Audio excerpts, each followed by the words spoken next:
Hello and welcome to week 7 of String Methods Mindful of Musician Health. This week, the material we'll be discussing is exercises and stretches that musicians, especially string players, should be doing before, during, and after practices, rehearsals. Don't do it during a performance, but before and after performance.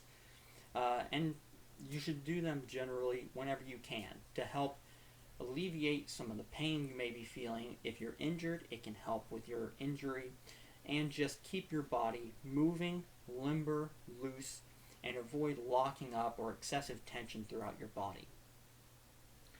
Before we get started, I want to remind you of the Tiger method, which we're not going to do today, but we would usually do that every class period. We would start every class period with Tiger and a couple of little warm-ups. Keep in mind to always do your Tiger warm-up before and after your practice and before and after classes. Today we don't have to do it since we'll be working a lot of muscles today anyway. We're going to be doing these exercises together and experimenting with the various ways that you can help aid your body when you come into a playing related pain, and to help alleviate some of that struggle when you're playing. So material that we're going to be looking at is out of the appendix of Injury Prevention and Management. If you have your textbook, I'd like you to turn to page 179. Some of these exercises I won't be able to show you myself because I don't have the room here to show you, but the images in the textbook are very helpful and show a very good idea of how to do the stretches. So I'll walk you through some of them, and then others I will show you how to do them and do them with you. The first one it suggests is for forearms. So for this position, for this stretch, you're going to get down onto your hands and knees with your shoulders placed above your wrists and your knees placed under your hips. The wrists should be shoulder distance apart and the knees should be hip distance apart.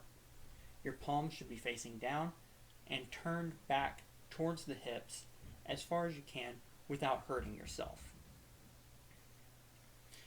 So from there, you're going to walk your knees forward, tuck your toes underneath, and then sink back toward your heels as if you're about to sit onto your heels until you feel a stretch in the front of your forearms and wrists. Remember, your forearms and wrists are tucked towards the back of your body. And then you're going to sit back towards your heels, and you'll feel pulling and stretching along your forearm. You're going to hold that position for about 20 seconds. Then you'll refer back to the original position with your shoulders over your wrists, hips over the knees, and then you'll redo that exercise several times.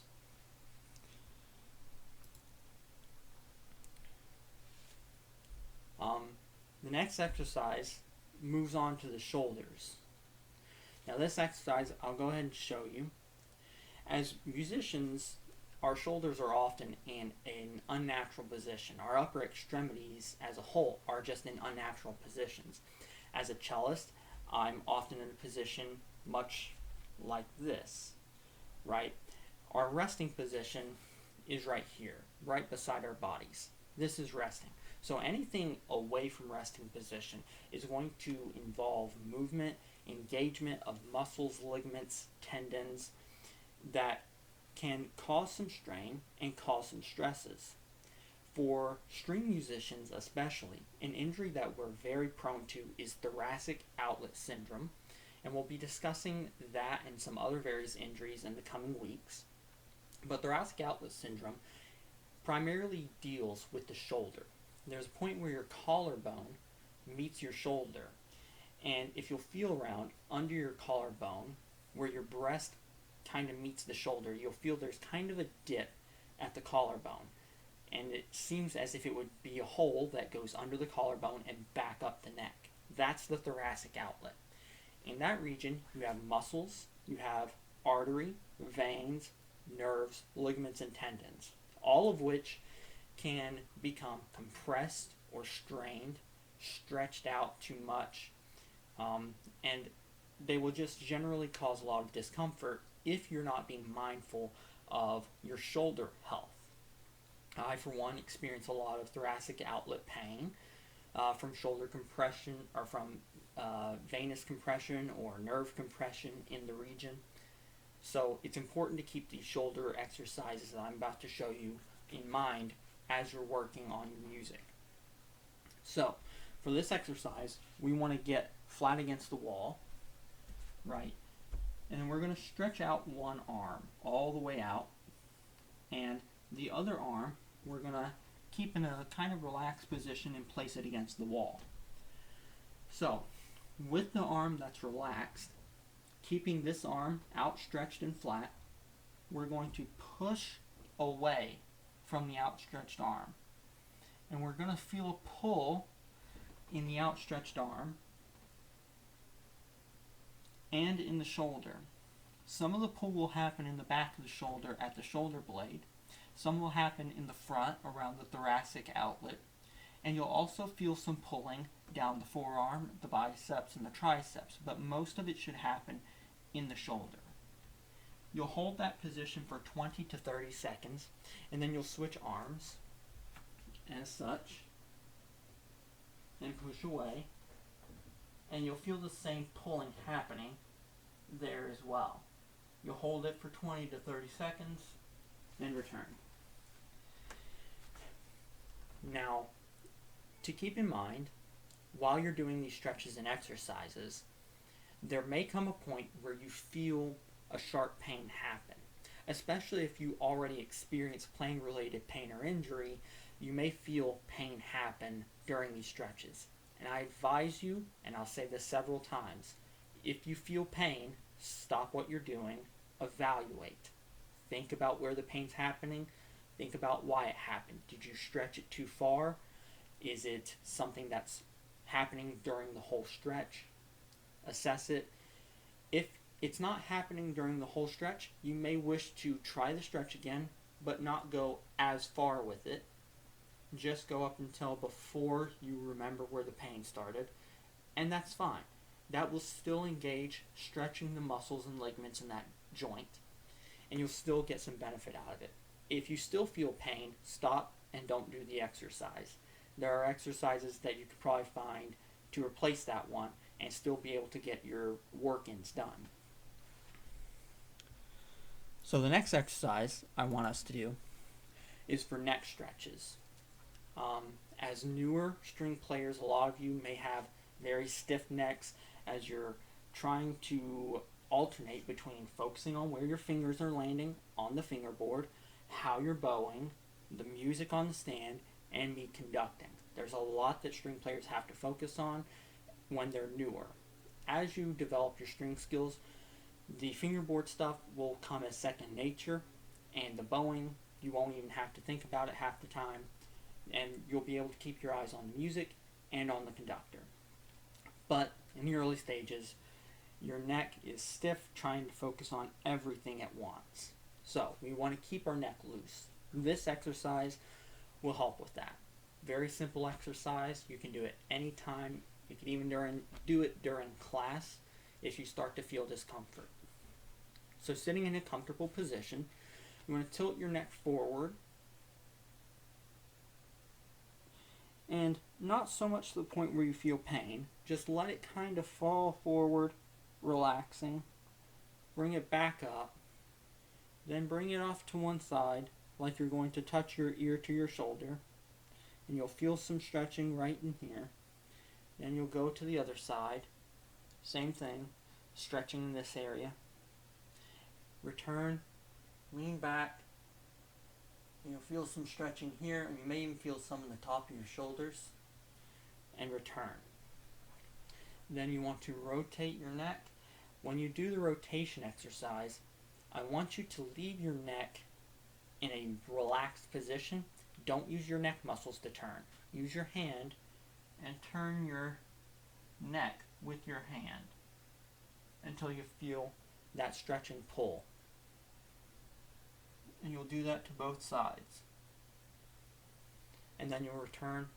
And one other that I want you to do is a chin tuck, and this will help especially with stiffness along both sides of the cervical spine.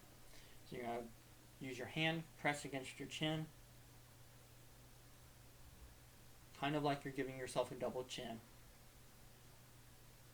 And you're just going to press in and hold that for a few seconds, and that will really help where the neck muscles and the shoulder muscles join together. The next exercise we're going to do is going to be lower back. If you're in an orchestra setting, you're sitting a lot in a hard chair, so lower back may get to where it starts to hurt some, or your hips may start to hurt some. So this exercise will help with that. You're going to get down on your hands and knees, shoulders over your wrists, hips over your knees, like before, shoulder distance apart, hip distance apart. Hands should be facing forward, and you should be relatively relaxed. And I want you to arch your back inward, as if you're pressing your chest and your stomach outward towards the floor. You're going to press inward, hold that for 5 seconds, sagging your body, but making sure that the rest of your muscles in your body are relaxing. And then you'll return, and then you'll press outward like you're hunching your back, and you'll push your back outward until you feel the stretch of muscles in your lower back, and you will also feel the stretching happen across the trapezius muscles and the shoulder blades. So you can do that several times each. That's a very helpful stretch just to loosen up your muscles. That's a very good one to do before you do your rehearsal or your practice. That way it keeps your muscles loose, and you're not having to get up and stop every 5 minutes from shoulder pain or back pain or hip pain. So the next one is going to be abdominals and lower back as well as hip stretches. The low back buttock stretches, this stretch is to help with pain in the buttocks and posterior thighs caused by the piriformis muscle. So you're going to get on your back, and you're going to lay flat with your fingers just crossed around your chest. And you're going to bring your right leg, or your knees should be pointed upward, like you're about to do a sit-up.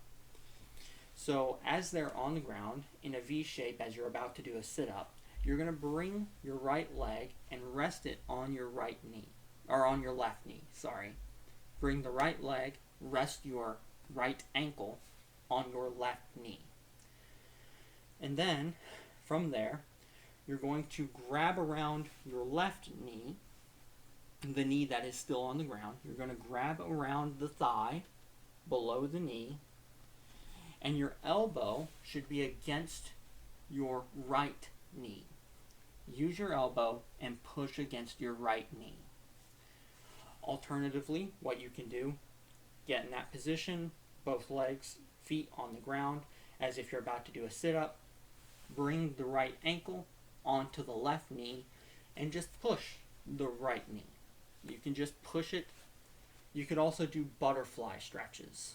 If you remember those from grade school, sitting on the ground, feet together, with your knees spread apart, and just push them or flap them like a butterfly. That's also helpful for relieving those lower back muscles and buttock muscles. Moving on to another stretch that we can do very well is carpal tunnel stretch. And this is one that a lot of musicians struggle with, carpal tunnel. So what I want you to do, you can have your arm on a flat surface if you want. You don't have to. You can just leave it out in the air, but making sure that you're from the elbow down is relaxed. You're going to put your arm out with your palm facing upward, and you're going to grab your hand. You're going to grab the hand that's facing upward around the knuckles, not choking them, and then you're just going to let the opposite arm and its natural weight bear down on it. right? And you should get a shape like that. Remember, you're not pulling with the opposite arm. That will cause pain and it could end up injuring you. You just want the natural weight of your arm to bring down your fingers. And you will feel stretching down through here and somewhat through here. And that will help stretch out and loosen up your tendons and ligaments in your wrists and arms. You also want to do that to the thumb. So hand up again, you're going to come under your arm and grab the thumb and just let the natural weight pull the thumb down. Do that, but if it hurts, back off some. If it still hurts after backing off, stop the exercise entirely. You want to do that to both sides. You're going to do it 5 to 10 seconds at a time, 5 times each side. There's an exercise that's not in your textbook that I want to show you. These last few are not in the textbook. But hand circles.